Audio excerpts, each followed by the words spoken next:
सो हाय बच्चा लोग, I hope आप लोगों को डेप्रीसिएशन का पहला लेक्चर थोड़ा समझा होगा।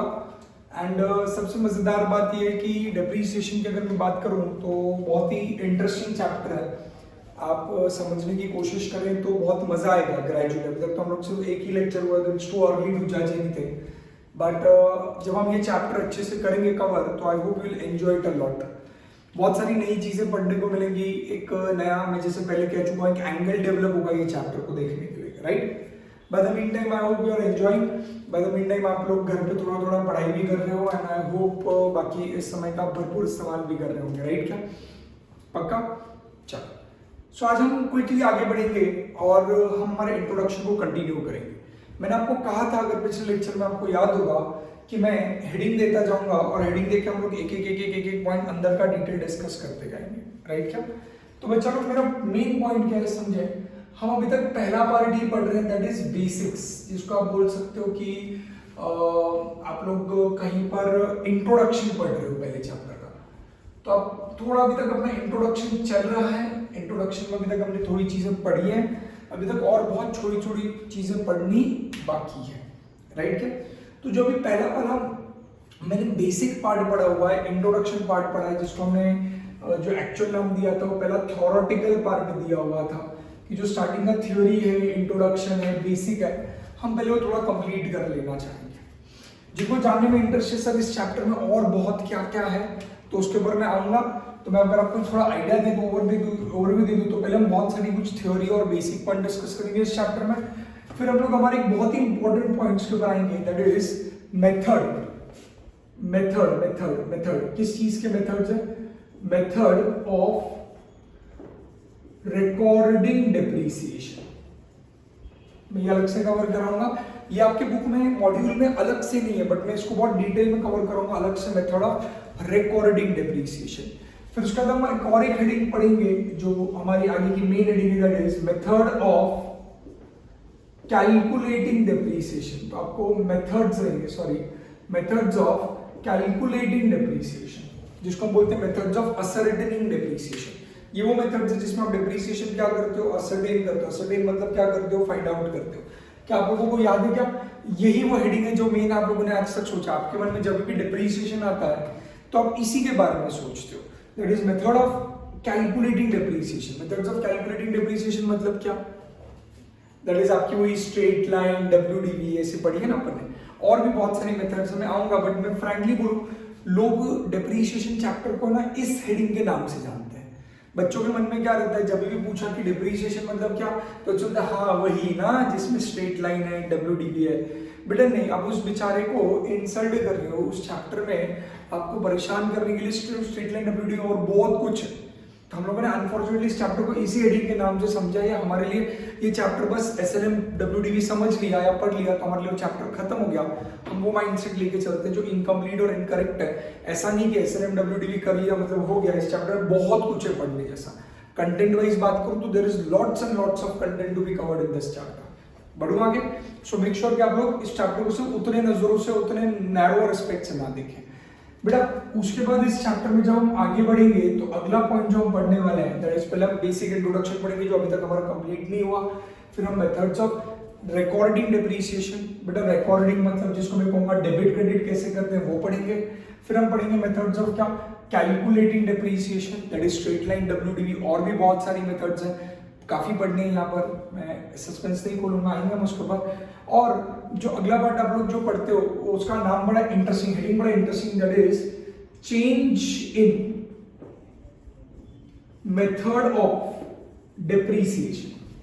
अगले को मैं नाम दूंगा change in method of depreciation, कि कल जाके अगर आपका डेप्रीसिएशन का मेथड अगर आपको चेंज करना रहा तो कैसे होगा।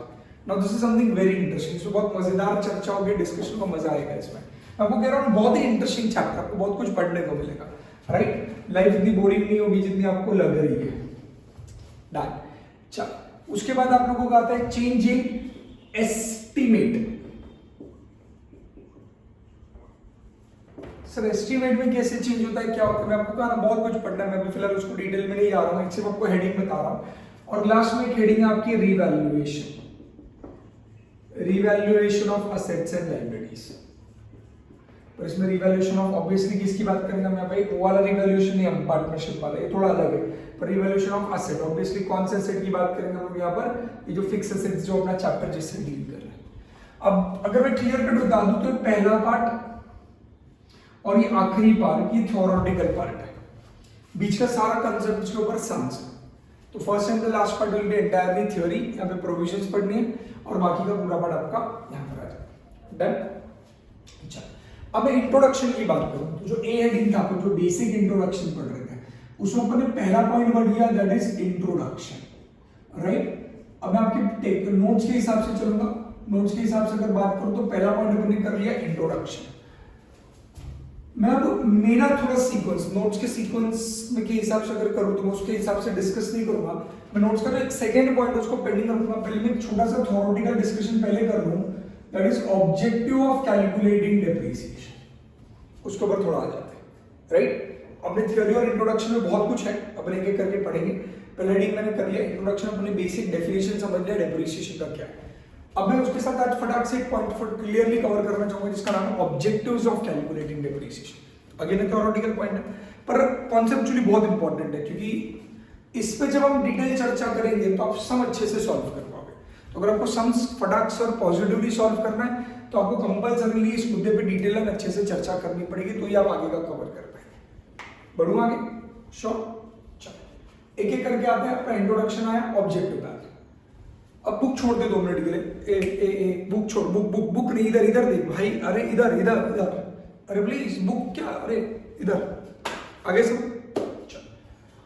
अब मेरा एक थोड़ा आइडिया समझ, मैं जो बोलना चाह रहा हूँ उस फ्लो को थोड़ा कनेक्ट करने की कोशिश कर बेटा। जब मैं कहता हूँ कि डेप्रिसिएशन कैलकुलेट करना है, हमने प्रीवियस लेक्चर में बहुत ज्यादा डिटेल डिस्कशन किया कि आखिर कोई भी एसेट पे डेप्रिसिएशन क्यों लगता है। मतलब हमने जस्टिफाई किया कि अगर कल जाके कोई आके खड़ा हो गया कि बोलेगा अरे डेप्रिसिएशन कैलकुलेट कैसे कर रहे हो, हम तो बोलेंगे भाई डेप्रिसिएशन कैलकुलेट करने की हमारे पास बहुत सारी वजह है, तो ये मत पूछ क्यों कर रहे हैं। क्यों का जवाब हमारे पास बहुत सारा, बराबर। पर डेप्रिसिएशन कैलकुलेट करके क्या हासिल होगा, that is what is our main objectives. You have reasons for justifying that yes, assets gets depreciated. I repeat, आपको अगर कल जाके कोई पूछेगा कि क्या कोई एसेट सच में डिप्रिशिएट होता है, तो आप बोलोगे हाँ, मैंने जो प्रीवियस लेक्चर में पढ़ा है उसके हिसाब से मैंने रीजंस पढ़े हैं, जिसके अंदर मुझे पता है कि ये कारणों की वजह से कोई भी एसेट की वैल्यू में कमी आती है, वो एसेट डिप्रिशिएट होता है। इसमें कोई दो राय नहीं, इधर तक समझ मेरे साथ। बट मुद्दा ये है कि डिप्रिशिएट करके देखो हासिल क्या होगा, और इधर मेन मेरे पिक्चर का कांसेप्ट है, स्टोरी है, क्रक्स से समझ, बहुत इंपॉर्टेंट है, ध्यान से समझना बेटा। कि अगर कोई भी एसेट को जब तू डिप्रिशिएट करता है तो तेरा मोटिव क्या है, तो क्या हासिल कर रहा है उससे, तो ध्यान से समझ। अकाउंट्स में अब तू उस रीजंस को कंसिडर नहीं करेगा, अब वो रीजन छोड़ दो 2 मिनट के लिए, अब वो रीजंस का कोई रोल नहीं है। अब जब तू अकाउंटिंग में आएगा, जब रिकॉर्डिंग करने के लिए आएगा, जब बुक्स ऑफ अकाउंट्स में तू डिप्रिसिएशन कैलकुलेट करेगा, तब तेरा मोटिव ये है डिप्रिसिएशन कैलकुलेट करते वक्त कि जब तू ईयर एंड के फाइनेंशियल स्टेटमेंट्स बना रहा है, तो फाइनेंशियल स्टेटमेंट में तेरा नेट प्रॉफिट एक्यूरेटली असर्टेन हो, और तेरे बैलेंस शीट में जो फाइनेंशियल पोजीशन डिस्प्ले होती है वो काफी ज्यादा ट्रू एंड फेयर पोजीशन दिखे तेरे ऑर्गेनाइजेशन की। मैं लैंग्वेज समझ में क्या कह रहा हूं, तेरा मेन ऑब्जेक्टिव क्या है डिप्रिसिएशन कैलकुलेट करने का, कि तेरा फाइनेंशियल स्टेटमेंट करेक्ट दिखे, ऑप्टिमम दिखे, राइट। फाइनेंशियल स्टेटमेंट मतलब कौन, प्रॉफिट एंड लॉस और बैलेंस शीट। तेरा प्रॉफिट एंड लॉस करेक्ट दिखे, मतलब प्रॉफिट एंड लॉस में जो प्रॉफिट आ रहा है या लॉस आ रहा है वो सही प्रॉफिट है। अगर तू एक ईयर का प्रॉफिट एंड लॉस बना रहा है, फॉर एग्जांपल 1920 का बना रहा है, तो 1920 का प्रॉफिट एंड लॉस में जो प्रॉफिट या नेट लॉस का जो फिगर मिलेगा वो तेरा करेक्टली असर्टेन हो, तेरी बिजनेस का एक्चुअल प्रॉफिट हो दिखा है। ये तेरा मोटिव है, ऑब्जेक्टिव है, क्या कैलकुलेट करने का, डिप्रिसिएशन। और जो तेरी बैलेंस शीट बनेगी वो अच्छे से तेरी पोजीशन दिखा, सही पोजीशन दिखा, ये मोटिव है तेरा। कुछ समझ में आ रहा है क्या? अब ये मोटिव की वजह से क्या गड़बड़ होता है वो समझिए 2 मिनट। आप जब डिप्रिसिएशन कैलकुलेट करते हो, जैसे आपने आज तक फाइनल अकाउंट्स में बहुत बार किया रहेगा, समझो ये आपकी बैलेंस शीट है, तो बैलेंस शीट में सबने यहाँ पर मशीनरी दिख रहा है। सब जो मशीनरी इस साल था, आपने इसी साल समझ 1 ही अप्रैल को खरीदा था, से फॉर एग्जाम्पल 5 लाख रुपीज का, इसके ऊपर डेप्रीसिएशन लगा से फॉर एग्जाम्पल 10%, तो तूने यहाँ पे डेप्रीसिएशन माइनस किया, दैट इज 10% इज 50,000, तो तेरा आउटर में वैल्यू आ गया 4,50,000। ऐसे ही होता है। और तो प्रॉफिट एंड लॉस अकाउंट में चला गया और प्रॉफिट एंड लॉस के डेबिट में जाके लिख दिया टू डेप्रीसिएशन 50,000। ऐसे किया अपनी लाइफ में, देखा है सबने ऐसा। अब ये करके क्या हो गया, क्या हासिल हुआ, ये करके मुझे मेरा सही प्रॉफिट मिला और सही बैलेंस मिला, ऐसा इस थ्योरी का कहना है। मेरा मुद्दा समझ, 2 मिनट अभी तक खत्म नहीं हुआ, पेशेंस रखो थोड़ा, एक एक करके आते हैं। पहले बैलेंस शीट पे देखते हैं। जब मैंने 5 लाख में से 50 माइनस किया, आउटर में जो वैल्यू है 4,50,000, मैं बहुत बार आपको कह चुका हूं चिल्ला चिल्ला के, 2 मिनट समझे, ये तो 4,50,000 जो वैल्यू आई, इसको क्या कहा जाता है, ये तेरी क्या है, बुक वैल्यू। इसको अपन क्या नाम देते हैं, अपने एसेट की क्या है, बुक वैल्यू। बुक वैल्यू मतलब क्या, ये उस दिन बुक्स में तेरे एसेट की ये वैल्यू दिख रही है।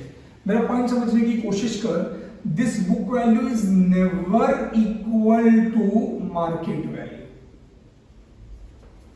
अब मैं क्या कह रहा हूं, थोड़ा आइडेंटिफाई करने की कोशिश कर। बेटा होता क्या है, I just drop this file, होता क्या है, बच्चों के ना माइंडसेट में गलत फहमी है। बच्चे सोचते हैं कि हम जब डिप्रीसिएशन कैलकुलेट करें, आई रिपीट, बच्चों के माइंड में बहुत ही ज्यादा वाली गलत फहमी है। बच्चों को लगता है कि हम जब डिप्रीसिएशन कैलकुलेट कर रहे हैं तो डिप्रीसिएशन कैलकुलेट करने के पीछे हमारा जो मोटिव है वो असेट को उसकी बुक वैल्यू पे लाना है।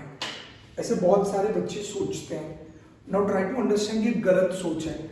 मैंने जब असेट को 5 लाख के असेट को 50,000 डेप्रीशिएट करके 4.5 लाख लाया, डिप्रीसिएशन कैलकुलेट करने के पीछे आपका मोटिव असेट को उसकी मार्केट वैल्यू पे लाना कभी नहीं होता। ये पॉइंट क्लियर कर ले, तेरे मेजॉरिटी थ्योरेटिकल पॉइंट क्लियर हो जाएंगे। मैं असेट को कभी भी मार्केट वैल्यू पे नहीं लाता। मेरा मोटिव क्या है, फिर समझ 2 मिनट के लिए। मेरा मोटिव ये है कि अगर मैंने एक असेट खरीदा, से फॉर एग्जांपल 5 लाख रुपीस का, मेरा एसेट आया 5 लाख रुपीस का, तो मेरा मोटिव क्या है कि जो 5 लाख रुपीस जो मैंने आज खरीदा है, राइट, से फॉर एग्जांपल मैं ईयर नहीं बोलता, उसको ईयर 1 कहता हूं। आज मैंने जब 5 लाख रुपए का असेट खरीदा तो बिल्कुल लगता मैंने 5 लाख रुपए स्पेंड की। अब अपन प्रोफेशनल कोर्स के स्टूडेंट अपन थोड़ा मैच्योर डिस्कशन करेंगे। देखो लगता तूने 5 लाख रुपए स्पेंड किए या फिर 5 लाख रुपए की ऑब्लिगेशन रेज कर ली। सर आप कैसे कह रहे हो ऑब्लिगेशन रेज कर ली, तू बोल बता जल्दी। अरे 5 लाख रुपए स्पेंड किए या 5 लाख रुपए की ऑब्लिगेशन रेज करी, कैसे होगा? अरे अगर लोन पे लिया होगा तो मैंने असेट या तो पैसे देके खरीदा, नहीं तो असेट कैसे लिया बेटा, लोन पे लिया होगा। मानता है क्या तू? तो टेक्निकली आज मेरे ऑर्गेनाइजेशन में या तो ऑब्लिगेशन अराइज हो गई है 5 लाख की, या आज मेरे पॉकेट से कैश आउटफ्लो हो चुका है 5 लाख रुपीस का, मेरे पैसे चले गए 5 लाख रुपए। तो अब समझ मेन मोटिव क्या है डिप्रीसिएशन का, मेन लॉजिक क्या है, अकाउंटिंग के अंदर डिप्रीसिएशन का लॉजिक क्या है। जब तूने आज ईयर में 5 लाख रुपए स्पेंड किए, तो आपको क्या करना होता है, आपको एस्टिमेट करना होता है कि ये असेट कितने साल तक चलेगा, ये असेट कितने ईयर्स तक चलेगा। तो समझ से मैं कहता हूं ये एसेट 10 साल तक चलेगा, तो ईयर 10 तक मैं एसेट को यूज करूंगा। तो अकाउंट्स कहता है कि अगर आज मैंने एक असेट खरीदा, जो असेट में कितने साल यूज करने का सोच रहा हूं, मुझे लग रहा है कि एसेट 10 साल चलेगा। ये 10 साल उसकी एक्चुअल लाइफ है क्या? नहीं, हम इसे क्या कहते हैं, एस्टिमेटेड लाइफ है। मैं एस्टिमेशन कर रहा हूं कि एसेट कितने साल काम आएगा, 10 साल काम आएगा। तो अगर एसेट मुझे 10 साल तक काम आने वाला है तो 10 साल इसको यूज करूंगा मैं, तो 10 साल इसको यूज करके मैं बेनिफिट रीप करूंगा। तो बेनिफिट रीप करूंगा तो ट्रेडिंग या P&L जो भी अकाउंट रहेगा, समझते हैं क्या, ट्रेडिंग एंड P&L के क्रेडिट में जो मेरी इनकम्स दिखेंगी, तो वो इनकम्स कमाने के लिए, मैं इनकम नहीं बोल रहा, इनकम्स बोल रहा हूं, वो इनकम्स कमाने के लिए क्या ये असेट रिस्पॉन्सिबल रहेगा? क्या ये असेट का हाथ होगा कि मेरी इनकम कमाने के लिए? The answer is yes. अगर मैं एसेट 10 साल के लिए यूज कर रहा हूं, देखो अभी मैं उसमें नहीं जा रहा हूं what is the definition of asset, I hope you understand. Asset मतलब हम यहाँ पे सिर्फ फिक्स एसेट्स की बात कर रहे हैं, और फिक्स एसेट वो एसेट होते हैं जो आपने क्यों खरीदे, ताकि आप उसे लंबे समय तक क्या करोगे, यूज करोगे। तो आप यूज करोगे तो यूज करके क्या जनरेट होगा, benefit. Benefit in the form of क्या जनरेट होगा, इनकम जनरेट होगा। तो अगर मैं उस एसेट को 10 साल यूज करूंगा तो 10 साल तक मैं क्या कमाते जाऊंगा, इनकम कमाते जाऊंगा। पर क्या मेरा 10 साल तक उसके पीछे खर्चा है क्या? अगर आप कैश पॉइंट ऑफ व्यू से देखो तो नहीं, क्योंकि पूरा 5 लाख रुपए का खर्चा मैं कब कर चुका हूं, ईयर 1। बट जो बाकी का बेनिफिट है वो ईयर 2, 3, 4 ऐसे 10 साल तक मेरे को इससे क्या मिलता रहेगा, इनकम जनरेट होती रहेगी, बेनिफिट्स मिलते रहेंगे। तो हो क्या रहा है भाई, ये तो तूने क्या कर दिया, पैसा आज ईयर 1 पे पूरा दे दिया, बट मजे कब लूटेगा, बेनिफिट कब मिलेंगे, इनकम कितने सालों तक जनरेट करेगा, आगे आने वाले 10 साल तक जनरेट करेगा। तो अकाउंट्स कहता है कि अगर तूने आज एक साथ ही 5 लाख रुपए पे कर दी, जिसको अपन क्या नाम देते हैं, क्या है तेरा कैपिटल एक्सपेंडिचर है, जो आज तूने एक साथ इतना बड़ा खर्चा कर लिया है। अब इस कैपिटल एक्सपेंडिचर को स्लाइसेस में कट कर करके थोड़े थोड़े पीसेस में कन्वर्ट करके इस खर्चे को कितने सालों में स्प्रेड कर, 10 इयर्स तक। तो ये जो आज तूने इकट्ठा 5 लाख रुपीज स्पेंड किया हुआ है, इस 5 लाख रुपीज से जो तुझे बेनिफिट मिलने वाला है वो कितने साल तक मिलेगा, 10 इयर्स तक मिलेगा। तो जो 10 साल तक इससे बेनिफिट जनरेट होने वाला है, तो इस खर्चे को भी कितने साल में स्प्रेड कर दे, कितने साल में डिस्ट्रीब्यूट कर ले, 10 साल, जितने साल तक तू उसे यूज करेगा तुझे उससे बेनिफिट जनरेट होने वाला है। तो तू क्या करता है, इस 5 लाख को डिवाइड बाय क्या करता है, 10 इयर्स कर देता है। तो जब तू इसको 10 ईयर्स से डिवाइड करता है तो तुझे बोलता है एक साल का खर्चा कितना हो गया, 50,000। 5 लाख खर्चा अगर तूने 10 साल के लिए किया तो एक साल कितना हो गया, 50,000। तो तू हर साल 50,000, हर साल 50,000, हर साल 50,000 क्या दिखाएगा, एक्सपेंस दिखाएगा। और इस तरह करते करते 10 साल तक तो पूरे खर्चे को डिस्ट्रीब्यूट कर देगा। तो एवरी ईयर के P&L के डेबिट में खर्चा बोल के कितना दिखेगा, 50,000। इन द नेम ऑफ क्या नाम से वो खर्चा दिखेगा, डिप्रीसिएशन के नाम से वो खर्चा दिखेगा। और ये जो तूने 5 लाख रुपए स्पेंड किया है, एक साथ स्पेंड किया है, आज ईयर 1 पे स्पेंड किया है, बट इसका बेनिफिट लंबे समय तक मिलेगा। तो इसको भी खर्चा कितने समय तक दिखाना चाहिए, लंबे समय तक दिखाना चाहिए। इसलिए हर साल जो भी तू इनकम कमाएगा, डेबिट में उसके सामने क्या लिखता है, तो उसके एक्सपेंसेस लिखता है, ताकि तेरे को करेक्ट वाला क्या मिले, नेट प्रॉफिट या नेट लॉस मिले। तो तू बोल सकता है कि तूने जो इधर क्रेडिट में इनकम कमाई है, उसके पीछे बाकी सारे खर्चे भी किए होंगे तो ही तो वो इनकम कमाई होगी। पर उन बाकी सारे खर्चों में एक खर्चा वो असेट भी तो है, वो फॉर एग्जांपल मशीनरी भी तो है, जिसकी वजह से तूने वो इनकम कमाई हो। तो मशीनरी के लिए तेरे को क्या कॉस्ट पे करना पड़ा, तो तूने एक साथ 5 लाख पे किया था, तो इस साल से रिलेटेड कितना खर्चा आ गया, 50,000। तो इस साल तो एक्सपेंस बोल के कितना दिखाएगा, 50,000। लॉजिक समझ में आ रहा है क्या? वापस बोल रहा हूं, मेन मोटिव क्या है डेप्रीसिएशन का, डेप्रीसिएशन कैलकुलेट करने का मेन मोटिव जो असेट पे किया जाने वाला खर्चा है उसको स्प्रेड करना है, उसको डिवाइड करना है, उसको डिस्ट्रीब्यूट करना है। किसमें स्प्रेड डिवाइड और डिस्ट्रीब्यूट करना है, उतने सालों में स्प्रेड डिवाइड और डिस्ट्रीब्यूट करना है जितने सालों में आप उस असेट से क्या रीड करने वाले हो, बेनिफिट। इन शॉर्ट, जितने साल आप वो असेट को एस्टिमेटेड कर रहे हो कि यूज करने वाले हो, तो you need to spread that expense throughout the life of the asset, right? क्या इसीलिए आप हर साल एसेट्स को क्या करते जाओगे, डेप्रीशिएट। बट आप समझे, अगर आप इस मोटिव से चल रहे हो, जो मैंने अभी कहा, अगर उस लॉजिक से चल रहे हो, तो आप हर साल 5 लाख में से 50 माइनस किया, पहले साल कितना हो गया, 4 लाख 50, अगले साल वापस उसमें से 50 माइनस किया, कितना दिखेगा, 4 लाख। तो इससे जो आपके एसेट की वैल्यू आती जाएगी, जो डेप्रीशिएट होगी, डेफिनेटली हमने कल देख लिया कि एसेट डेप्रीशिएट होगा ही, वजह देख ली। बट अनफॉर्चुनेटली मॉनेटरी सेंस में बोलूं, पैसों के सेंस में बोलूं, तो जो तूने डेप्रीसिएशन कैलकुलेट किया है, it is not equal to actual fall in a value in a market. समझ 2 मिनट के लिए, तूने जो थ्योरेटिकली पढ़ा उसमें तूने जस्टिफाई किया कि हाँ असेट की वैल्यू कम होगी, पर तूने ये नहीं समझा कि कितने से कम होगी। Try to understand, this is something like law of demand and elasticity of demand. अगर आप रिलेट कर पा रहे, लॉ ऑफ डिमांड ने पहले क्या बोला, हाँ भाई प्राइस बढ़ेगी तो क्या होगा, डिमांड कम होगी, ये उसने फैक्ट बता दिया। बट फिर तेरे को इलास्टिसिटी ने सिखाया कि कितने से बढ़ेगा तो कितने से कम होगा, वो क्वांटिटेटिव रिलेशनशिप। कुछ समझ में आ रहा है क्या? तो जो कल तूने देखा था वो तेरा लॉ ऑफ डिमांड जैसा था, आज जो मैं पढ़ा रहा हूँ इलास्टिसिटी जैसा पढ़ा रहा हूँ। कल जो तूने देखा था उसमें तूने क्या देखा था कि फैक्ट है, हाँ असेट का प्राइस ये रीजंस की वजह से कम होगा, मैं मानता हूं, पर कितने से कम होगा वो कैलकुलेट करना हम इसमें देखते हैं, दैट इज मेथड, जो मैंने अभी रब कर दिया। अब जो methods of calculating depreciation, that is straight line WDV, उसमें हम लोग अमाउंट कैलकुलेट करते हैं कि कितने से कम हो रहा है। और वो अमाउंट कैलकुलेट करते वक्त हमारा मोटिव क्या है? हमारा मोटिव वो जो रिडक्शन है वो एक्चुअल रिडक्शन देखना नहीं है कि मार्केट में, जैसे मैंने एक गाड़ी खरीदी, अगर फॉर एग्जांपल मैंने मोटर व्हीकल खरीदा 5 लाख रुपीस का, तो एक साल बाद में उसमें मार्केट में जाके कितना रिडक्शन आया? क्या एक साल बाद वो गाड़ी 5 लाख की अगर 4 लाख हो गई है तो रिडक्शन तो 1 लाख का आया, पर बुक्स ऑफ अकाउंट्स के अंदर मैंने रिडक्शन कितना दिखाया? सिर्फ 50,000 का। क्यों?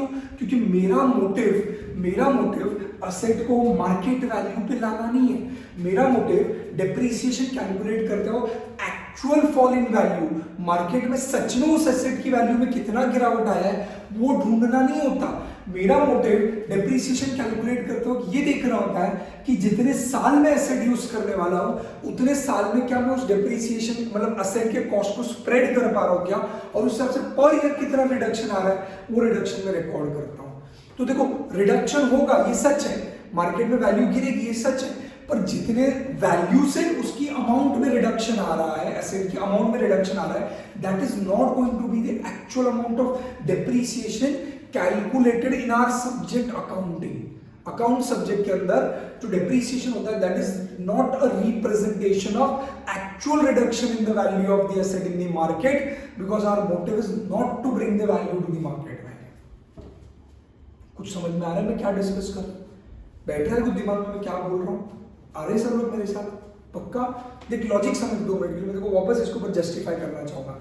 आपके मन में सवाल आएगा कि सर हम क्यों मार्केट वैल्यू पे नहीं ला रहे हैं? 2 मिनट सुन, प्रॉब्लम क्या है रियल लाइफ के अंदर? प्रॉब्लम क्या है बेटा? रियल लाइफ में इशू ये है कि अगर हम किसी को बोलते हैं मार्केट वैल्यू, अभी 2 मिनट ये टर्म पे थोड़ा फोकस करेंगे। What is market value? Market value is a value which is pertaining और existing in the market. Market में जो अमाउंट चले उसको मार्केट वैल्यू कहते हैं। अब 2 मिनट समझ, अकाउंट्स कहता है मार्केट वैल्यू बड़ा तुच्छ सा कंसेप्ट है, हट हम उसको गिनेंगे नहीं।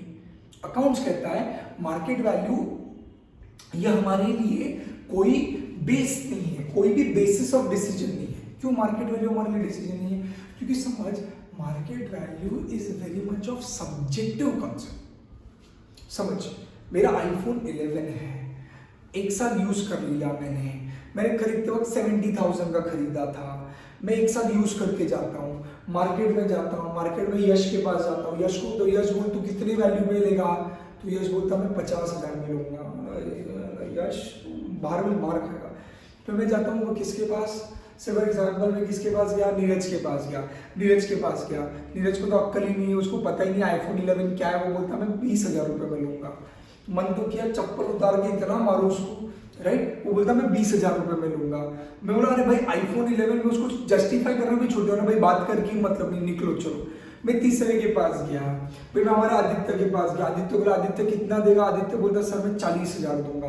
तो वो क्या रहा है तू समझ ना 2 मिनट के लिए। मार्केट वैल्यू ढूंढी नहीं जा सकती। मार्केट वैल्यू ढूंढना बहुत प्रॉब्लमेटिक काम है, क्योंकि हर कोई अलग अलग वैल्यू बोलेगा। आपको लगता है रियल लाइफ में होता है। छोटा एग्जांपल ले लो, आप आपका कोई मोबाइल फोन बेचने जाओगे, कोई आप बोले अरे इतना यार तो मिलेगा ही नहीं, इतने से कम ही मिलेगा या इससे ज्यादा मिलने वाला नहीं है।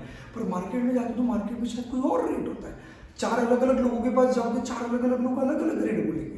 अब मेरे आईफोन का कोई 50,000 बोल रहा है, कोई 40 बोल रहा है, कोई 20,000 बोल रहा है, यार कुछ भी रेट बोल रहे हैं। तो मैं मार्केट वैल्यू किससे कंसिडर करूँ? कुछ समझ में आ रहा है मैं क्या बोल रहा हूँ? तो कल जाके मेरी मार्केट वैल्यू क्या है ऐसे कि वो ढूंढना बहुत इम्पॉसिबल है, क्योंकि सब्जेक्टिव है। सच्ची में मार्केट वैल्यू कब पता चलती है? पता है क्या? एक्चुअल में मार्केट वैल्यू जब वो असेट सच्ची मुच्ची का बेचा जाता है। जब तक तू असेट को सच में बेचता नहीं, जब तक तू उसको एक्चुअल में सेल नहीं करता, तब तक तेरे को मार्केट वैल्यू नहीं पता। हाँ, अगर मैं उस एसेट को 45,000 में मोबाइल को बेच के दिखा दूं तो मैं बोल सकता हूँ हाँ उस दिन जिस दिन मैंने बेचा उस दिन मार्केट में सच्ची में उसकी वैल्यू कितनी थी? 45,000, क्योंकि मैंने उतने में बेच के दिखाया उसको। कुछ समझ में आ रहा है क्या? पर यहाँ पर हम बेचने वाले थोड़ी है, हम तो इसको यूज करने वाले हैं। तो हर साल के एंड की, ईयर 1 के एंड में, ईयर 2 के एंड में, ईयर 3 के एंड में मेरे एसेट की मार्केट वैल्यू क्या है ये ढूंढना बहुत मुश्किल है, नामुमकिन है। और ढूंढ कर भी बेटा कोई चीज हासिल नहीं होने वाली, तो कुछ बहुत भारी तीर नहीं मार लेने वाला। रादर मार्केट वैल्यू के लोग स्पेकुलेशन झोल करेंगे। भाई मेरे को 50 पे 50 बोल रहा है, कोई 40 बोल रहा है, कोई 20 बोल रहा है, मेरे को समझो इस साल मेरा नेट प्रॉफिट कम करने का है, तो जानबूझ के मैं 70,000 का एसेट खरीदा और बोलूंगा आज मार्केट वैल्यू 20,000 है, सीधा 50,000 रुपए का डिप्रिसिएशन रिकॉर्ड कर लूंगा। अगर वैसा अलाउड होता तो, अगर मार्केट वैल्यू बेसिस को हम फॉलो करते तो फिर मैं मेरे फायदे का डिसीजन ले सकता। अगर मुझे इस साल नेट प्रॉफिट कम नहीं करना है तो मैं बोलूंगा नहीं मार्केट वैल्यू इसकी 50,000 है, तो 70,000 का एसेट की मार्केट वैल्यू 50 है, तो डिप्रिसिएशन कितना रिकॉर्ड करूंगा, सिर्फ 20। आप समझ पा रहे हो, क्योंकि तू जितना डिप्रिसिएशन रिकॉर्ड करेगा उतना तेरा प्रॉफिट कम होगा। तो ऐसा हो गया तो कल जाके तो कोई भी अपनी मर्जी से कुछ भी डिप्रिसिएशन रिकॉर्ड करेगा, और कल जाके आप उसको पूछो कि भाई तूने इतना डिप्रिसिएशन रिकॉर्ड करके एसेट को वैल्यू पे कैसे लाया, तो बोलेगा मार्केट वैल्यू है। आप पूछो कि प्रूफ कर मार्केट वैल्यू, तो वो हंसेगा, बोले पगले मार्केट वैल्यू थोड़ी प्रूव हो सकती। उस दिन गया था मैं 31 मार्च को मार्केट में, मैंने 4 दुकानदारों को पूछा, उनमें से इसने से मुझे ये वैल्यू बताई, मेरे को ये वैल्यू सही लगी, 4 अलग वैल्यू आई, मेरे को 50,000 सही लगा, मेरे को 20,000 सही लगा, मेरे को जो सही लगा मैंने उस वैल्यू पर रिकॉर्ड कर लिया, वो तो बोल के खुला हो जाएगा। तो ट्राई टू अंडरस्टैंड, आपको भले मन में ऐसा लगता है कि मार्केट वैल्यू के लॉजिक पकड़ के चलना चाहिए, but trust me market value is not at all a correct base. Market value एक सही बेस नहीं है डिसीजन लेने के लिए, क्योंकि it is very much subjective, it is very much non accurate, accuracy उसमें आ ही नहीं सकती market value. Unless and until आप एसेट को सच्ची का क्या नहीं करते, सेल नहीं करते, जब तक पूरा एसेट सेल नहीं होता मार्केट वैल्यू ढूंढना नामुमकिन है। आई होप यू विद मी, कुछ लॉजिक समझ रहा है। तो हम डेप्रीसिएशन को तो जस्टिफाई करते हैं, पर डेप्रीसिएशन की जो वैल्यू है वो माइनस करके एसेट उसकी मार्केट वैल्यू पे कभी नहीं आने वाला। तो हम ऐसी चीज के पीछे भागे ही क्यों जो अचीव नहीं हो सकती या जिसका कोई भरोसा नहीं है, तो मार्केट वैल्यू बेसिस को फॉलो नहीं करते। नंबर 2, इसलिए मैं एसेट को क्या करता हूं, उसकी जो एस्टिमेटेड लाइफ है उसमें स्प्रेड कर देता हूं उसके कॉस्ट को और उतना डिवाइड कर देता हूं। आ रहा है कुछ समझ? मतलब कल जाके अगर आपके घर पे आपके पापा ने से फॉर एग्जांपल आपको 10th के बाद 11th के बाद मोबाइल फोन लेके दिया होगा, राइट? क्या तो होगा, क्या एग्जांपल देता हूँ, समझो आपने घर पे जिद की मेरे को मोबाइल चाहिए, मोबाइल चाहिए, मोबाइल चाहिए, नहीं तो मैं खाना नहीं खाऊंगा, बड़े कैसे जमीन पे लेट लेट के आपने इसे जिद किया रहेगा। घर वालों ने आपको मोबाइल फोन लेके दिया, सिर्फ एग्जांपल, घर वालों ने आपको 20,000 रुपीज का कोई मोबाइल फोन लेके दिया। अगला महीना आया, आपने वापस शॉपिंग करने की मांग की, पापा चिढ़ गए, पापा बोले नहीं बेटा बहुत खर्चा हो गया, पिछले महीने 20,000 रुपए का हमने मोबाइल फोन ले लिया है। तो आपने तुरंत चिढ़ के बोलना चाहिए, बाबा मेरे को अकाउंट्स बताए, आप जो बोल रहे हो 20,000 रुपए वो खर्चा नहीं, आप पहले वो वर्ड शब्द को झटके, आपने गलत शब्द यूज किया हुआ है कि 20,000 रुपए क्या हो गया है, खर्चा, 20,000 खर्चा नहीं हुआ। इतना चिड़कर बोलो नहीं तो फटके पड़ेंगे रिटर्न में। पर आप आपके पापा को बोल सकते हो, पापा आपने जो 20,000 रुपए ऐसा शब्द यूज किया, क्या ये बोला आपने कि 20,000 रुपए का क्या हो गया, खर्चा हो गया, ये गलत हो गया, क्योंकि 20,000 रुपए का आपने क्या कर दिया है, कैपिटल एक्सपेंडिचर। तो आपने पापा को प्रॉमिस करना चाहिए कि पापा आपने जो मुझे मोबाइल फोन लेके दिया, मैं प्रॉमिस करता हूँ कि मिनिमम 3 साल यूज करूंगा। थोड़ा ज्यादा हो गया, ठीक है चल 2 साल यूज करूंगा, तो हाँ बस अभी और नहीं। हाँ तो आपने बोला पापा मैं 2 साल पक्का यूज करूंगा मोबाइल फोन। तो आपने पापा बोला पापा अगर आपने मुझे 20,000 रुपए का मोबाइल फोन लेके दे दिया है और जिसे मैं 2 साल यूज करने वाला हूं, तो आप ऐसा बोल सकते हो कि ईयर 1 का खर्चा 10,000 है और ईयर 2 का खर्चा 10,000 है। तो 20,000 रुपए का जो आपने मेरे पे मोबाइल फोन का खर्चा किया है वो 1 साल का खर्चा नहीं है, वो 1 महीने का खर्चा नहीं है, वो टोटल 2 साल का खर्चा है। तो you should spread that expense for how many years, 2 years, 2 साल में आपको उस खर्चे को डिवाइड करना चाहिए। Am I very clear? तो आपने सोचते वक्त ऐसे नहीं बोलने का कि मैंने 20,000 रुपए का इस महीने खर्चा कर दिया, आपने ऐसा बोलना चाहिए कि इस महीने जो 20,000 का खर्चा किया वो 2 साल का खर्चा है, 2 ईयर्स का कवर किया हुआ वो खर्चा है। Am I very clear? आप मेन मोटिव समझ पा रहे हो? ये मोटिव के पीछे एक लॉजिक ही हो जाता है, जब आप इस तरीके से करते हो तो आपको प्रॉफिट सही मिलता है। आपको लगता है इसके पीछे वजह मैचिंग प्रिंसिपल भी है, क्योंकि मैचिंग प्रिंसिपल क्या बोलता है, बोल दो जल्दी, इनकम के अगेंस्ट क्या मैच होनी चाहिए, एक्सपेंस, तूने जो भी इनकम कमाई उसके सामने क्या मैच कर, खर्चे, तो तेरी जो इनकम है उसके अगेंस्ट एक्सपेंस मैच हो जाएंगे, क्योंकि इनकम कमाने में तेरे असेट का भी तो रोल है।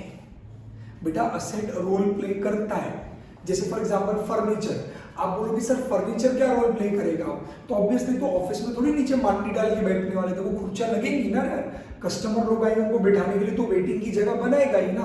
अगर तेरा कोई रिटेल दुकान है तो तुम बाहर बड़ा काउंटर तो बनाएगा ना सामान रखने के लिए, तो थोड़ी नीचे से छोटे छोटे टेबल पे रखेगा या हाथ पे रखने वाला है।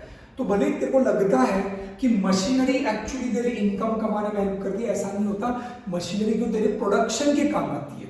हाँ, जो प्रोड्यूस गुड्स तू आगे जाके बेचेगा, बट तेरी रेगुलर इनकम अर्न करने में तेरा भले फर्नीचर हो, मोटर व्हीकल हो, मोबाइल फोन हो, कंप्यूटर हो, एयर कंडीशनर हो, इलेक्ट्रिकल इक्विपमेंट्स हो, लाइट पंखे वगैरह हो, ये सारी चीजें तेरे रेगुलर इनकम अर्न करने में इनडायरेक्टली तेरे को मदद करती है, क्योंकि उसके बिना तो शायद वो इनकम नहीं अर्न कर पाता।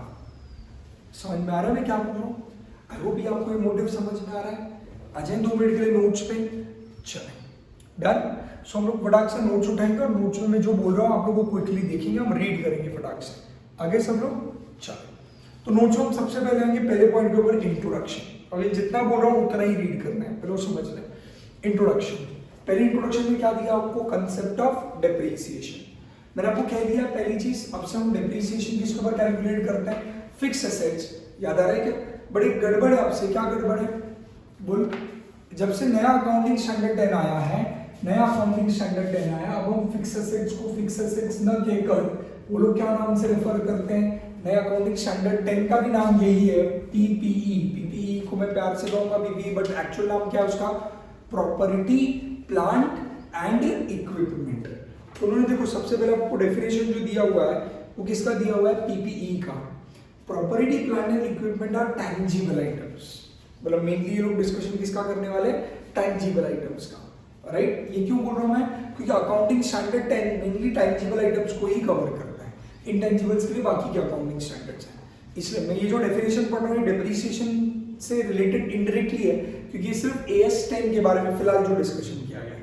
हम इस चैप्टर में जब सम सॉल्व करेंगे तो हम AS 10 के बारे में पढ़ेंगे और दूसरा भी कुछ पढ़ेंगे जो total related to tangible and intangible दोनों से रिलेटेड रहेगा जब हम ये चैप्टर के सम सॉल्व करेंगे। बट फिलहाल के लिए जो आप पढ़ रहे हो उसमें सिर्फ किसकी बात की गई है? टैंजिबल एसेट्स की। बढ़ूं आगे? चलो, आपको बोला गया वहां पे टैंजिबल एसेट्स के बारे में क्या होता है? Are held for use in the production और सप्लाई ऑफ द गुड्स और सर्विस, जिसको आज तक आप फिक्स एसेट्स करते हैं। क्यों हेल्ड करके रखा है? क्यों लेकर रखा है आपने? ताकि आप यूज करेंगे। किस पर्पस के लिए? या तो प्रोडक्शन करेंगे गुड्स का, या तो सप्लाई करेंगे गुड्स या सर्विसेज का। बढ़ूं आगे? दूसरी वजह क्या हो सकती है? For rental to others. ये बड़ा इंपॉर्टेंट टर्म था। पहले ना फिक्स एसेट्स में ना ये क्लैरिटी नहीं थी। अब जब ये डेफिनेशन आया नया अकाउंटिंग स्टैंडर्ड 10 जो नया वाला आया था, इसका भी बैकग्राउंड दूंगा अगले लेक्चर में, आगे वाले लेक्चर्स में। तो यहाँ पर जो वर्ड दिया हुआ है, फॉर रेंटल टू अदर्स। तो पहले क्या होता था? फिक्स एसेट्स में सिर्फ वही मेनली हम उन्हीं चीजों को फिक्स एसेट्स पकड़ते थे जिसको मैं यूज करता था। जैसे मेरा प्रोडक्शन कंपनी, समझो मैं मैन्युफैक्चरर हूं, तो मैन्युफैक्चरर जो मशीनरी रखता है वो यूज करता है, ताकि उससे प्रोडक्शन होता है। तो हम आज तक फिक्स एसेट्स में उसी को कंसिडर करते थे। ये बड़ा इंपॉर्टेंट क्लैरिफिकेशन दिया गया यहाँ पर। फिक्स एसेट्स में मतलब पीपीई में वो भी चीजें आ सकती है जो आपने होल्ड करके रखी है to give to on a rental basis to others. Example कोई बेस्ट एग्जाम्पल्स आर लॉजेस, अरे होटल्स, रेस्टोरेंट्स नहीं बोल रहा हूँ, होटल्स बोल रहा हूँ। होटल्स में क्या होता है? अरे आपको ही पता है होटल्स में क्या होता है? अरे बोलो ना, राइट? आप लोग क्या करते हो? बड़ी सी बिल्डिंग बनाते हो, उसके अंदर अलग अलग रूम्स बनाते हो और फिर वो रूम लोगों को रेंट पे देते हो। तो जो तेरे बिल्डिंग बनाई है, जो होटल बिल्डिंग है तेरी, वो भी तेरे लिए क्या है? फिक्स एसेट है, क्योंकि वो तो उससे कुछ प्रोडक्शन नहीं कर रहा है, उसको तो क्या कर रहा है? रेंट पे दे रहा है। जैसे आप बहुत सारे टूरिस्ट सिटीज में जाओगे तो लोग क्या करते हैं? 2 व्हीलर्स और 4 व्हीलर्स आपको रेंटल बेसिस पे देते हैं। ठीक है, कभी 2 wheelers and 4 wheelers on rental basis सुना है कभी? तो वो भी आपको मिलता है। तो वहां पर जिसके पास गाड़ी है, जो गाड़ी है वो उसका क्या है? फिक्स एसेट, और उसका काम क्या है? गाड़ी आपको क्या करना? रेंट पे देना। तो अगर मेरे पास कोई प्रॉपर्टी है जो मैं किसी को क्या दे रहा हूँ? रेंट पे दे रहा हूँ। बेस्ट एग्जाम्पल आप देख सकते हो मंगल कार्यालय, शादी वाले, वो लोग अपने हॉल्स क्या करते हैं? आपको रेंट पे देते हैं, 1 दिन के, 2 दिन, जिस हिसाब से फंक्शन है, जितना बड़ा बकरा हाँ क्या, तो उस हिसाब से आपको रेंट पे दिया जाता है। तो अगर कोई प्रॉपर्टी है मेरे पास जो मैं आगे किसी को क्या दे रहा हूँ? रेंट पे दे रहा हूँ, उसे भी क्या कहा जाता है? Fix assets. लाइक मैं कह चुका हूँ होटल्स, दैट इज लॉजेस आ गई, शादी वगैरह वाले फेस्टिव ओकेजन्स वाले बैंक्वेट हॉल्स एंड लॉन्स आ गए। फिर आप लोगों की ये भी चीज़ें आ गई, कौन सी? ये जिस तरीके के कालिदास कला मंदिर हॉल वगैरह आ गए। काफ़ी बार जो थिएटर्स होते हैं जो इवेंट्स के लिए दिए जाते हैं वो भी आ गए। इवन आप लोगों की कोई गाड़ियाँ 2 व्हीलर 4 व्हीलर भी आ गई। फिर आजकल जेसीबी, अरे जेसीबी मतलब वही जेसीबी जो मशीन है, हाँ, तो जेसीबी जो मशीन होती है, रोड रोलर्स होते हैं, क्रशर्स होते हैं, सुना रहेगा, जो रोड वगैरह के काम में यूज होते हैं, जो बिल्डर्स लोग जो कंस्ट्रक्शन वर्क करते हैं उसमें यूज करते हैं। तो वो लोग जो सीमेंट मिक्सर होता है, जो क्रशर्स होते हैं, जो रोड रोलर्स होते हैं, जेसीबीज होते हैं, वो खरीदते नहीं, वो लोग किस पे लेते हैं? रेंट पे लेते हैं। तो जो ओनर है उस चीज का, उसके लिए वो क्या बन गया? Fixed assets. क्लियर? अगला पॉइंट, तीसरा पॉइंट देखो क्या दिया हुआ है, फॉर एडमिनिस्ट्रेटिव पर्पस। और उन चीजों को भी फिक्स एसेट कहा जाएगा जो आप एडमिनिस्ट्रेटिव पर्पस के लिए लॉन्ग टर्म में यूज कर रहे हो। बेस्ट एग्जांपल है कंप्यूटर्स, फर्नीचर्स, आपके छोटे मोटे क्या आ गए, आपके इलेक्ट्रिकल इक्विपमेंट्स आ गए, ये सारी चीजें क्या आ गई? Administrative purpose. Done. Next point, और फिर अगला पॉइंट में क्या बोला है? Are expected. एंड को इसके बोल्ड किया हुआ है।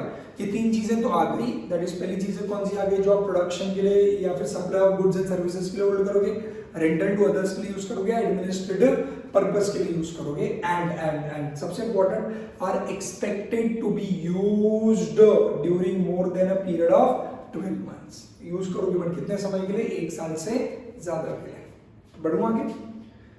These are also called as fixed assets in a common parlance. When a fixed asset is purchased, it is recorded in the books of accounts at its original or acquisition or a purchase cost. ये सबको पता, हम खरीदते हैं cost price पे हमेशा asset को record करते हैं। However, fixed assets are used to earn the revenue for a number of accounting period in a future with the same acquisition cost until the concerned fixed asset is sold or discarded. तो आप एक ही बार cost पे कर देते हो fix assets की, एक ही बार cost पे की, बट जब तक उसको बेचते नहीं हो तब तक आप या डिस्कार्ड नहीं करते, आप उसे यूज करते हो। It is therefore necessary that a part of the acquisition cost of the fix asset is treated. अब लैंग्वेज समझिए अच्छे से। पार्ट, पहला वर्ड अपन अंडरलाइन करोगे, पार्ट ऑफ द कॉस्ट। मिला क्या? मिला सबको? Part of the cost is treated. क्या, कैसे ट्रीट करना उसको? एज एन एक्सपेंस ट्रीटेड या अलोकेटेड। अलोकेट करोगे उसको, दैट इज असाइन करोगे उसको एज अ क्या है? Expense in each of the accounting year in which the asset is utilised. जितने सालों तक आप असेट को यूटिलाइज करोगे उतने सालों तक आप उसको क्या दिखाते रहोगे? अपना एक्सपेंस। आगे द अमाउंट, जो अभी डिस्कशन किया वही था, राइट? द अमाउंट और दी, आगे फटाक से चलो, the amount of the value of the fixed asset allocated in such a manner to a respective accounting period is called as depreciation. Accounts की भाषा में डेप्रिसिएशन मतलब वो प्राइस, वो अमाउंट जो आप उसको क्या करते हो? अलोकेट करते हो। डन क्या? Value of such asset decreases with the passage of time mainly due to following reasons. वो रीजंस आगे जो हम ऑलरेडी डिस्कस कर चुके हैं, that is wear and tear आ गया due to use in a business, efflux of time even when it is not being used। मैं फटाक से रीड कर रहा हूँ क्योंकि डिस्कस कर चुके हैं हम लोग। obsolescence due to technological or other changes, that is decrease in a market value। अचानक मार्केट वैल्यू बहुत जबरदस्त, मैंने आपको लैंड का एग्जांपल दिया था। लैंड वैसे तो कभी डिप्रिशिएबल नहीं होता, बट एक्सेप्शनल केसेस में अगर उसकी मार्केट वैल्यू कम हो गई, बाजू में याद है ना गार्बेज डंपिंग यार्ड बना लिया मैंने लैंड के बाजू में, याद आ रहा है एग्जांपल? मार्केट वैल्यू या depreciation mainly in case of mines and other natural resources, हम इस पे चर्चा कर चुके हैं। It is important to the account, मिला क्या? For a value of the portion of property plant and equipment utilised for generating revenue during the accounting year to ascertain the true income. क्या इंपॉर्टेंट है कि हम लोग क्या करें? वो वैल्यू जो होती है, जितने वैल्यू से असेट कम हो रहा है उसको हम लोग एक्सपेंस दिखा दें ताकि हमें क्या मिले? उसका ट्रू प्रॉफिट पता चले कि हमें कितना प्रॉपर प्रॉफिट हुआ है, ट्रू इनकम कितनी हमारी। This portion of cost of PPE allocated to an accounting year is called as depreciation. बढ़ूं आगे। अब as per schedule 2 of companies act 13 उसने भी क्या कहा है? अभी अपन पहले जो डिस्कशन थे वो गड़बड़ ना करें। ऊपर का जो डिस्कशन था वो अकाउंटिंग स्टैंडर्ड 10 के बारे में डिस्कशन था कि AS 10 की क्या विचारधारा है, वो क्या कहना चाहता है डेप्रिसिएशन के बारे में। अब जो मैं डिस्कस कर रहा हूँ, क्या डिस्कस कर रहा हूँ बेटा? कंपनीज एक्ट 13, आप I hope understand. Accounting standard अलग हो गया जो सबको एप्लीकेबल हो गया। कंपनीज एक्ट 13 सिर्फ किसको एप्लीकेबल होगा? कंपनीज को। अब देखते हैं वो क्या कह रहा है। तो as per schedule 2 of companies act 13 depreciation is a systematic allocation. देखो कुछ नहीं, बात हुई होती, घुमा फिरा के बोलते हैं। Allocation of depreciable amount of an asset, उसकी कौन सी अमाउंट जो अमाउंट डेप्रिशिएट होने वाली है, इस वर्ड को अंडरलाइन करना, डेप्रिशिएबल एसेट। इसके ऊपर अगले लेक्चर में महाचर्चा है, right? Depreciable amount of an asset over it's useful life. तो हम क्या करते हैं? अलोकेट करते हैं। अलोकेट करना मतलब क्या? असाइन करना उसको अलग अलग सालों में, ये तेरा ये तेरा ये तेरा तेरा। तो मैं जब ऐसे बंटवारा कर रहा हूँ मतलब मैं अलोकेट कर रहा हूँ उस पर्टिकुलर ईयर को कि ईयर 1 ये ले तेरा डिप्रिसिएशन, ईयर 2 ये ले तेरा डिप्रिसिएशन, राइट। क्या बढ़ो आगे। The depreciation amount, so depreciable amount of an asset is the cost of an asset और the amount of the substituted for cost less its residual value. ये फॉर्मूला फॉर्म में मैं डिस्कस करूंगा। The residual value of an asset is मिला क्या है, is the period over which, sorry, the useful life of the asset is the period over which the asset is expected to be available for use by the entity, or the number of production or similar expected units expected to be obtained from the asset by the entity। इस सब पे मैं आगे discuss करूंगा, तब मैं इससे relate करा के दूंगा आखिरी पार्ट के ऊपर। बढ़ूंगा आगे, right. There are 3 important factors in computing depreciation. अगर आपको याद होगा तो 11th स्टैंडर्ड का फॉर्मूला भी इसी बेस पे था, एसएलएम का फॉर्मूला अगर आपको याद होगा। नहीं याद है डोंट वरी, मैं कराऊंगा पूरा। Estimated useful life of the asset, cost of the asset and residual value of the asset at the end of its estimated useful life. 3 चीजों के ऊपर डिप्रिसिएशन कैलकुलेट होता है। कॉस्ट कितना लगा उस एसेट को खरीदने के लिए, दूसरा कॉस्ट लगने के बाद उस एसेट को कितने सालों तक आप यूज करोगे, उसकी लाइफ क्या रहेगा, और वो लाइफ खत्म होने के बाद What will be its residual value, मतलब स्क्रैप वैल्यू जिस पर हमको लगता है एसेट बेच के हमें पैसा मिलेगा जब खत्म हो जाएगा एसेट यूज करके पूरा। देन क्या बढ़ूं आगे, चलो। Depreciation of an asset begins when it is available for the use, that is when it is in the location and condition necessary to be capable of operating in the manner intended by the management. ये line बहुत important है, ये हमने capital expenditure में भी पढ़ा था। कोई भी एसेट कैपिटल एक्सपेंडिचर में, अगर आपको याद होगा हमने रेवेन्यू कैपिटल एक्सपेंडिचर के डेफिनेशन में यही पॉइंट पढ़ा था। कोई भी अमाउंट कैपिटल एक्सपेंडिचर कब तक कहलाई जाती है, कब तक आप कहते हो कि वो कैपिटल एक्सपेंडिचर है, जब तक एसेट वो इंटेंडेड मैनर, जो मेरा इंटेंशन उसको यूज करने का, या जो लोकेशन है जहां पे मुझे उसको यूज करना है, या जिस कंडीशन में वो आएगा तो मैं बोलूंगा कि अब मैं उसको यूज कर पाऊंगा, वो लोकेशन, वो कंडीशन, वो इंटेंडेड मैनर के हिसाब से जब तक एसेट रेडी नहीं होता, हम एसेट को रेडी टू यूज नहीं कहते, तब तक का खर्चा कैपिटल एक्सपेंडिचर होता है। और जिस दिन एसेट उस कंडीशन या लोकेशन में आ गया, उसके बाद हम उसको यूज करना चालू करते, तो उसके बाद उसके ऊपर डिप्रिसिएशन लगना चालू होता है।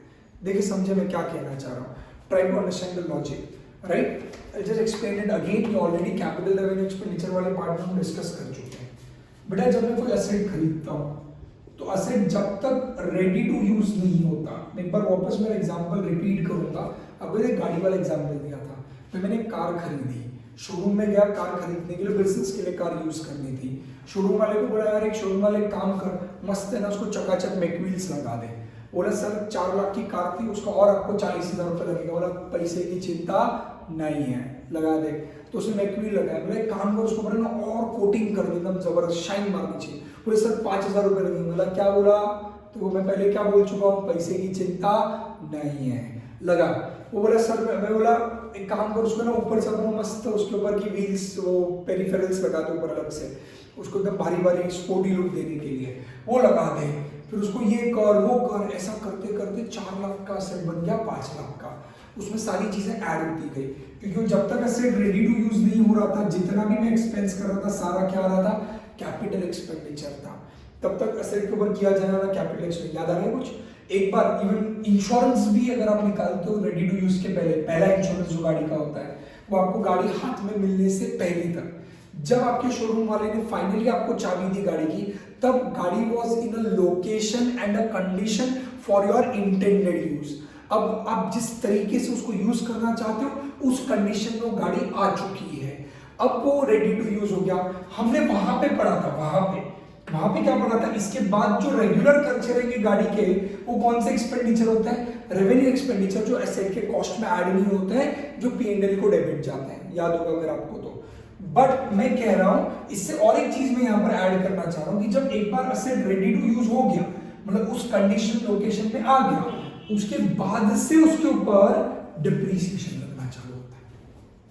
मतलब समझ, मेरा बेसिक पॉइंट वही है, पर वहां पे डिस्कशन अलग हो रहा था। वहां पे ये बोला था कि रेडी टू यूज के पहले वाला खर्चा कैपिटल एक्सपेंडिचर, एक बार रेडी टू यूज हो गया उसके बाद होने वाले 99% सारे खर्चे क्या थे, रेवेन्यू एक्सपेंडिचर, वो उधर पढ़ाया गया था कैपिटल रेवेन्यू एक्सपेंडिचर वाले चैप्टर। यहाँ पे क्या बोला जा रहा है, सेम डिस्कशन है। जब एसेट एक बार रेडी टू यूज हो गया, उसके बाद उस एसेट में क्या लगेगा, डेप्रीसिएशन। आ रहा है कुछ समझ? पक्का? डन? आ जाओ मैं। देखो क्या बोले, फटाक से रीड करें क्या, वापस रीड कर रहा हूं मैं। डेप्रीसिएशन ऑफ एसेट बिगिंस, कब बिगिन होता है, begin double underline the word, when it is available for use. जिसको मैंने वर्ड क्या बोला, ready to use. Available for use कब हो गया, that when it is in the location and condition, asset उस कंडीशन में या उस लोकेशन पे necessary for it to be capable of operating in the manner intended. वो लोकेशन, वो कंडीशन जरूरी है उसके लिए, तब जब उस लोकेशन कंडीशन में आएगा वो जरूरी है, तो ही वो केपेबल है मेरे इंटेंडेड यूज के लिए। मेरा जो इंटेंशन है उसको यूज करने का, तभी यूज हो पाएगा अगर वो लोकेशन और कंडीशन जो मैं कह रहा हूं उसके हिसाब से रहेगा। तो आ रहा है कुछ समझ में? तब मैं कह सकता हूं एसेट क्या हो गया, अवेलेबल फॉर यूज या रेडी टू यूज। और जब वो होगा उसके बाद डिप्रिसिएशन क्या होगा, बिगिन होगा, बिगिन। क्या ये चीज समझी क्या सबको? पक्का क्या? डन? चलो आ जाए आगे। चलो, intended manner intended by the management. Thus it is not necessary that asset must be used to be depreciated. There is a decrease in the value of asset due to normal wear and tear even when there are no physical used. Accordingly, the value of such wear and tear should be estimated and accounted for. मिला क्या? वही कहना चाह रहा हूं, क्योंकि हमने reason में पढ़ा था। एक रीजन क्या डेप्रिसिएशन का, बता जल्दी। एक रीजन क्या डेप्रिसिएशन का, पैसेज ऑफ टाइम भी तो है। तो असेट रेडी टू यूज होना चाहिए। देयर आर टू टर्म्स, दो शब्द है अगर आप समझ पा रहे। एक शब्द है आपका क्या, रेडी टू यूज, और एक उसके बाद क्या हो सकता है, एक्चुअल यूज। मतलब there is a difference between ready to use and actual use. क्या हो गया, एग्जांपल मैंने आपको जैसे बोला था, मैंने गाड़ी खरीदी, रेडी हो गई है, शोरूम में आ गई, उसने मेरे को दे दिया, मैं उसको यार एक काम कर 15 दिन रुक जा, गाड़ी रेडी है मेरी पूरी लेने के लिए। उसने मेरी पूरी रेडी करके रखी है, मैंने उसको पेमेंट भी दे दिया, या लोन निकाला रहेगा तो लोन भी निकल गया, सब हो गया। तो उसको ना 15 दिन रुक जा, मुहूर्त अच्छा है 15 दिन बाद दूंगा। तो मैं आज जैसे रेडी टू यूज था, बट एक्चुअल यूज जब 15 दिन बाद डिलीवरी ली मैंने गाड़ी की, उसके बाद मैंने यूज करना चालू किया। तो depreciation actual date of use पे ही लगता है। जब एसेट क्या हो गया, रेडी टू यूज हो गया, उसके बाद से क्या लगना शुरू हो गया, depreciation. Actual use is not important, क्योंकि 15 दिन में भी एसेट लॉजिकली डेप्रिशिएट हो चुका है, वैल्यू गिरना शुरू हो चुका है। बढ़ू आगे? पक्का है सबको ये चीज समझ में आ रहा है क्या? चलो, तो आपको वहां पे क्या बोला है, आगे सब लोग श्योर? तो आपको बोला है वहां पे, नेक्स्ट पॉइंट पे आ जाए फटाक से।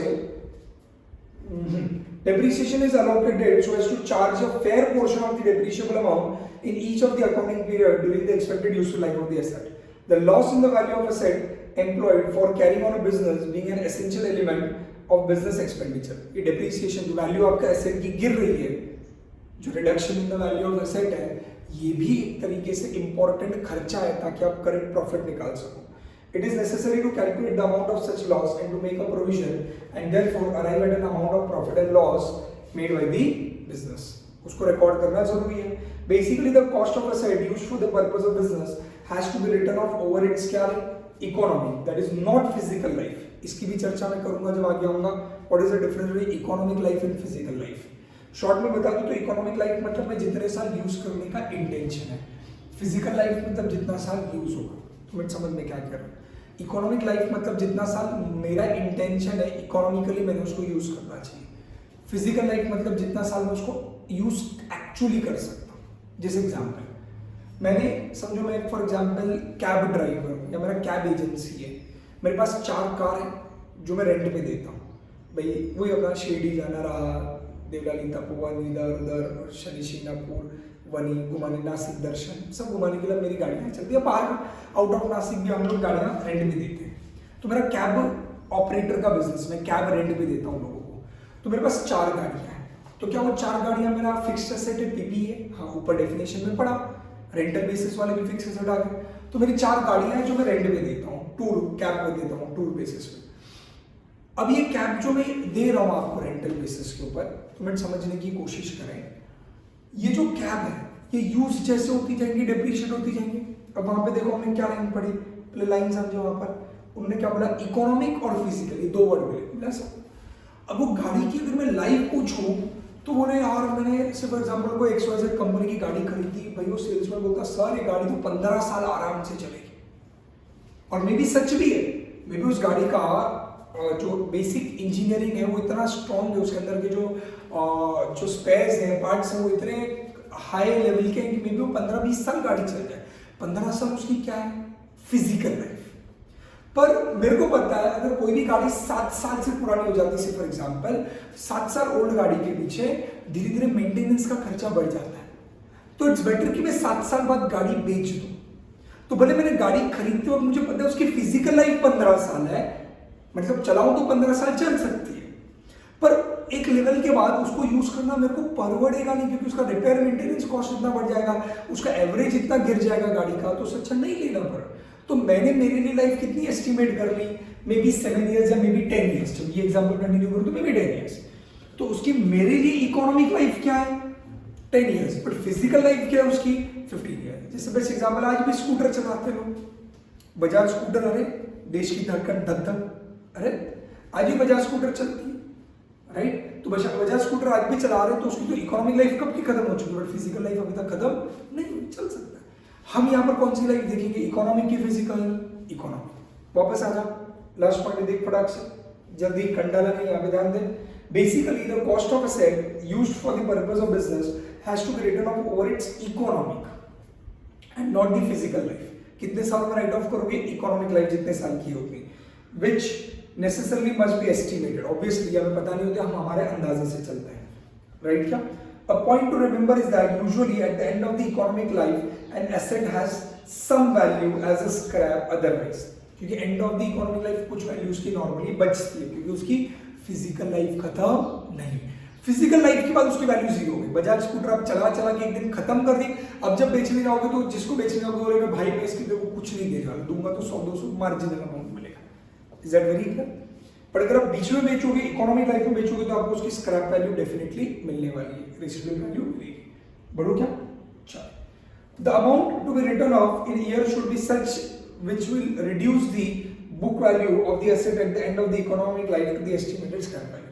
इसलिए आप क्या करोगे, उसको रिड्यूस कर करके ऐसे वैल्यू पे लेके आओगे कि 10 साल के अंदर में जो वैल्यू रहेगी वो किसकी इक्वल रहेगी, उसकी स्क्रैप वैल्यू की। तो आपको डेप्रिसिएशन उस हिसाब से कैलकुलेट करना है। अगर आपकी स्क्रैप वैल्यू से फॉर एग्जांपल 0 है, तो आप एसेट को इस तरीके से डेप्रिशिएट करोगे कि 10 साल बाद जो आपकी इकोनॉमिक लाइफ है उसकी बुक वैल्यू कितनी हो जाएगी एसेट की, 0, मतलब डेप्रिशिएशन माइनस करते करते 0 हो जाएगी। बट अगर आपकी स्क्रैप वैल्यू कुछ है तो आप माइनस करते करते ऐसी वैल्यू पे लेके आओगे कि स्क्रैप वैल्यू बचेगी। जैसे अगर मेरा एसेट का कॉस्ट जैसे 5 लाख था, मैंने बोला था एस्टिमेटेड लाइफ कितनी इयर्स, 10 इयर्स, तो मैंने 5 लाख को 10 इयर्स से डिवाइड किया, तो पर एनम डेप्रिसिएशन कितना लिया मैंने, 50,000 फॉर 10 इयर्स।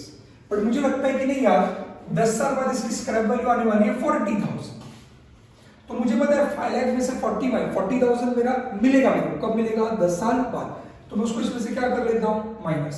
तो वैल्यू कितनी आ गई मेरी, 4,60,000 डिवाइडेड बाय 10 इयर्स, तो अब पर एनम डेप्रिसिएशन कितना हो जाएगा, 46,000।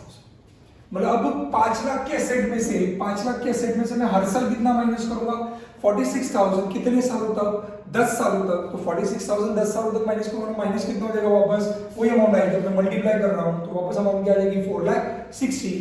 मतलब 10 साल बाद 5 लाख में से कितना माइनस होगा, 4,60,000। तो 10 साल बाद जो बैलेंस बचेगा, जो स्क्रैप वैल्यू बचेगी 10 साल बाद, वो कितनी बचेगी, मेरे एग्जांपल के अंदर ₹40,000 उसकी वैल्यू बचेगी। तो मेरा मोटिव क्या है कि उसको किसको लेके आना है, उसकी स्क्रैप वैल्यू अगर है, ऑब्वियसली डिटेल में डिस्कस होने वाला है आगे आने वाले फॉर्मूले।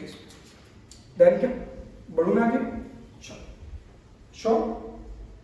Next last point, a pertinent question of course is the price likely to prevail at the time of the replacement. That is why some people advocate the calculation of depreciation on the basis of replacement price rather than cost.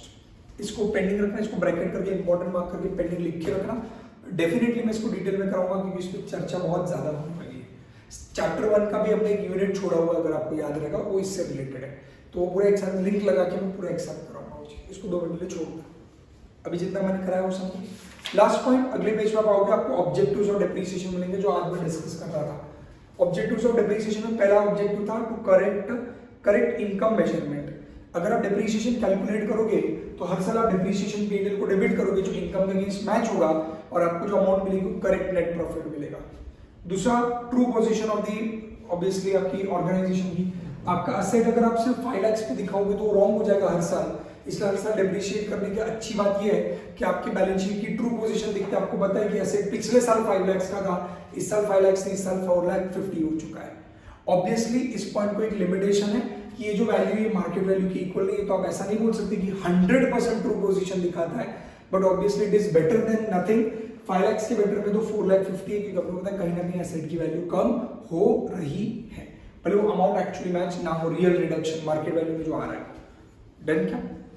तीसरा point आप देख सकते हो क्या है, funds for replacement. ये बड़ा interesting point है।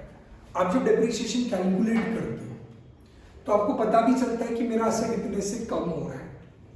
तो रियल लाइफ में क्या कहा जाता है, रियल लाइफ में एक सजेशन होता है कि आपको पता है हर साल आप 50-50 हज़ार रुपए से डेप्रिशिएट कर रहे हो असेट को, मेरा वैल्यू कम हो रही है, क्या 50 हज़ार रुपए का कैश जा रहा है आपके पॉकेट से? The answer is no.